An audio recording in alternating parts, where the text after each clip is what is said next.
The second question had to do with the aid and Dambisa Moyo's book, which I've read.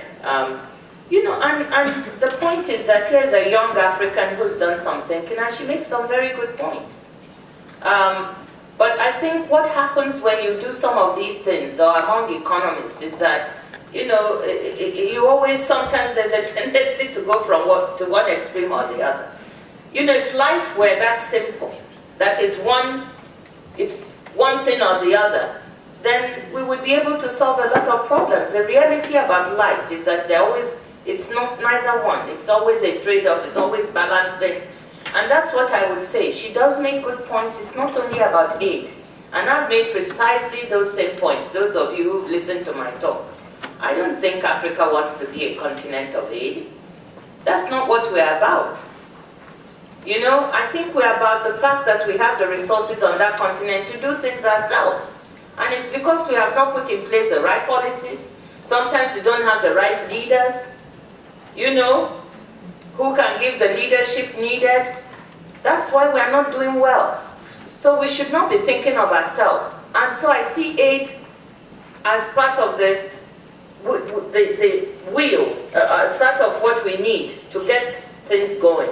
And you know, I'm not shy about it. Recently I said, why should we be so upset in a way if, as a temporary measure, we need aid to augment the resources of the public sector, and then we need private investment to balance the rest. And that is why the fact that 53 billion that private flows has surpassed aid flows for the first time is something of great significance that every African should pay attention to, because it means we have the potential.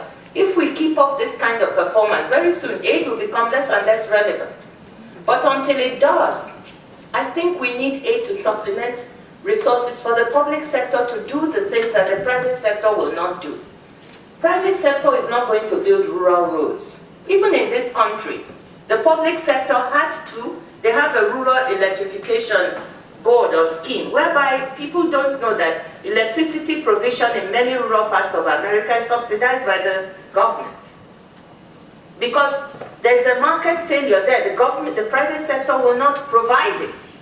So similarly, there's an important role for the state using those resources to provide the kind of basic services and infrastructure, whilst the private sector now has the kind of environment within which to make investment. So it's not, you know, drop the thing today and then private sector resources will flow. And if you don't build those roads and, you know, remove those congestions in the ports and provide the electricity, private sector is not going to come and invest. So that's where it's a bit more complicated than Ms. Moyo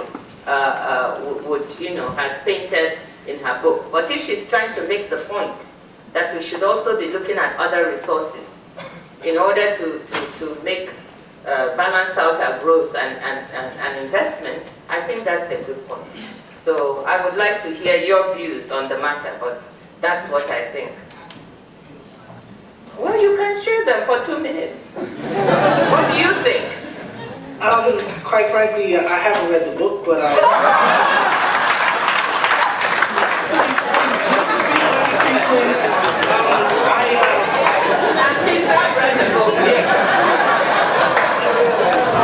So this book came to my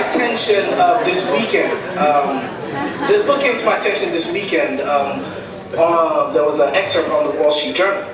And I'd say that I was disturbed, let me say that, because I feel like, excuse my French, but when I read Ms. Moyo's argument, I feel like it seems like she just woke up yesterday. And she cites Mobutu Sese Seko as, there was a report by an IMF analyst who said that, you know, the possibilities of getting any money back from Congo if a loan was made was basically nil. But I think that, you know, she fails to realize that at that point in 1979, it was not necessarily just about aid and growth. You know, there were political considerations behind some of these loans. So that said, I think if you'd like to know, I'm with you. but I think there's also a lot of room to be done on the local end in terms of we as Africans being responsible for, what we possess. Not necessarily just mineral resources, but individuals. We can create the world as we see it. But I think we sometimes are myopic and tend to not realize that. So I'll stop there. Thank you very much. Nice talking to you. Thank you. Maybe you don't need to read the book. You still need to read your book. Wow. Are these opinions on Moyo? I think you need a forum, for us to debate this. Oh my God. Yeah. All right. Sorry, I had not answered the last one. Sorry. So just on the G20 and President Obama's role, as you know, they've been overwhelmed by domestic policy issues. And essentially what I understand is, he's inherited a tough road to hoe. And the expectations of Americans that he needs to solve this as quickly as possible. So understandably, I think the administration has been very focused on getting a handle on the domestic issues, and I don't think anybody would fault them for that. They also have not had the people to even help them think through, some of the international issues. But I think on issues like climate change, where it's linked to the domestic agenda, he has been more forthcoming. On issues of aid, I think they're just beginning to come in. So they're coming in a bit late for this. This meeting may be a bit too early for them, if you want to put it that way, in terms of engaging on international issues, because they are very, very focused on domestic issues. Nevertheless, they have to engage. So I think they've begun to reach out. They've begun to look at things like trade facilitation. I know that there was a meeting the other day, yesterday actually, to look at what the World Bank and other institutions are doing on trade. I think eventually they'll do the right thing in terms of assistance on various types of, maintain at least the assistance they were given before, which was quite good on HIV/AIDS, on the health sector, maybe even on agriculture and so on. And I think this G20 meeting, will enable them to see that, on the international stage, they have to step forward on the international economic stage a bit more. Now, we're hoping that in addition to all the discussions on how to correct the market failures in terms of financial regulation and the discussions on whether the stimulus is big enough, coordinated enough, that these issues will be on the agenda in terms of Africa.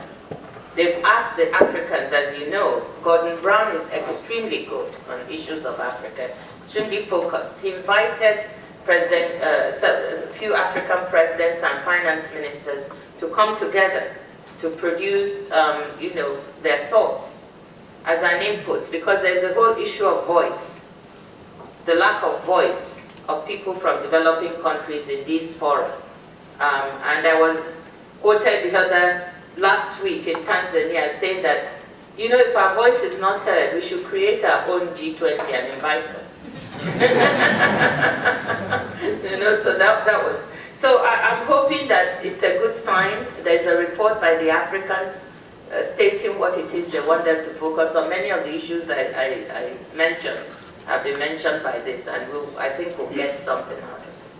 Okay, I'm very sorry. We are under pressure, and I will take only 3 questions. So, and I have to make a choice, so forgive me. 1, 2, 3. There must be a woman. No, a woman. I will take 4. I will add and take 4. Right. Thank you very much. My name is Please, short question. My name is Kunle Adeyemo. I'm a doctoral candidate at MIT. And my question is more like a PR question. How do you, as a managing director of the World Bank, handle the PR issue? Like, the World Bank is being used as an instrument of neo-colonialism and the IFC. So I just wanted your opinion. Are you a student of economics? No, I'm in chemical engineering. Oh, very smart.